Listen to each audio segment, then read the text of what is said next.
Fine. So basically, ActivBytes, we are ActivBytes and we provide various types of cyber security services to our clients. We are located in UAE as well as in India, and we provide services across the Middle East. So it includes offensive services like when I say offensive security services, basically like the penetration testing, vulnerability assessments, configuration reviews, multiple things on that, and then defensive security services like the security SOC monitoring, threat hunting, threat investigations, intelligence, etc. And even the compliance like the ISO 27001, PCI DSS, etc. And we have been giving this to many of our clients across the Middle East countries, and we have been almost all the countries we do have like UAE, Muscat, Bahrain, Kuwait, Saudi, and all. We do have this service.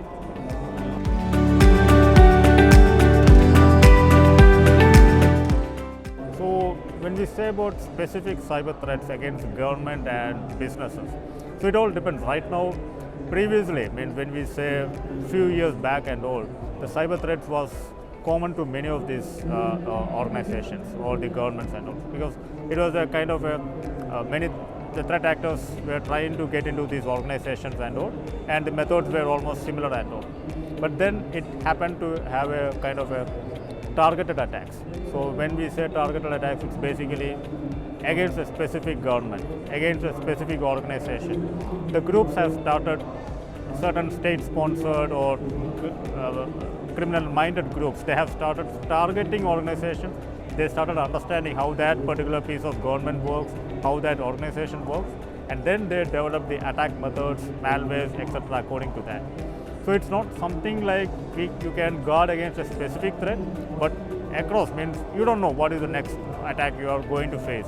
The attackers are not going to stop continuing the attack methods, because maybe they may fail the attempt what they are trying now, so they may start with a new method and also. Always we need to keep guard, and we need to be always on watch what is coming.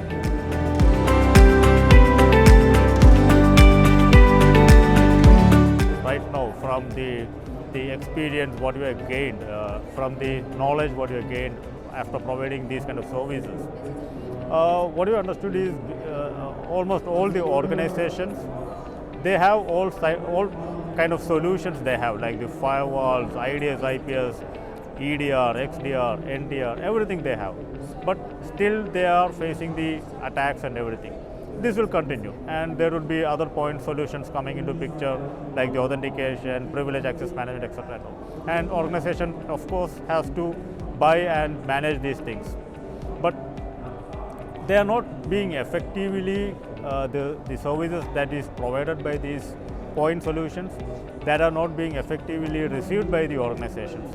Because the challenge is these solutions needs an army of people. I would say an army of people, because these are all very niche skill sets, and these skill sets needs to be either the people we are hiring, they should have it, or we need to upskill our existing people, and this has to be continued. And all these solutions, whatever we have right now, government or public or private, whatever, as I said, the people who manages this is continuously changing, or they are not upskilling themselves and all. So here is something which we provide, like we offer something like the value like the automation of many of these techniques.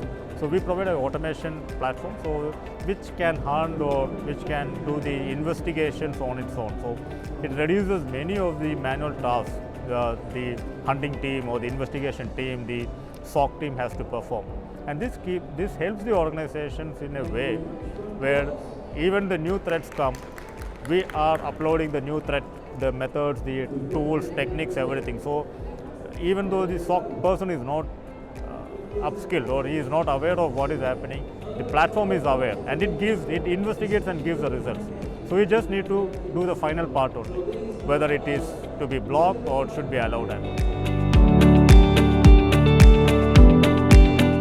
So this is, when I say this is not a preventing solution, but this is mainly giving you an automation where many of the attacks, as I said, when you say the hunting, the threat hunting, previously you need to bring in a very niche skilled, very expensive people for consultants to do the threat hunting and all.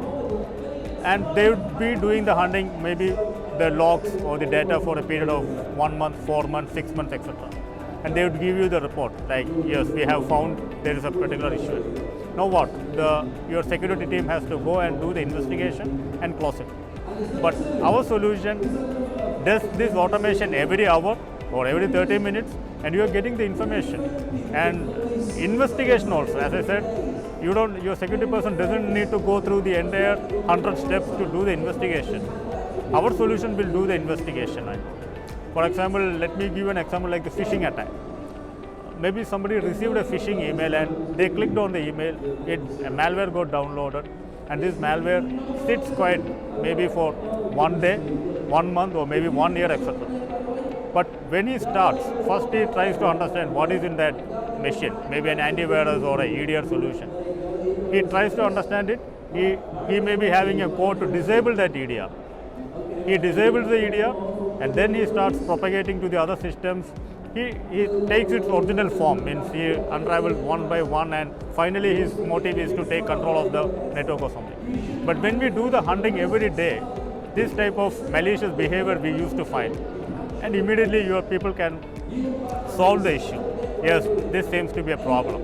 And even we have that remediation solution, like if you find a problem or suspicious behavior on a click of a button, you can either isolate the system or even you can add a IP or a hash to your firewall, etc.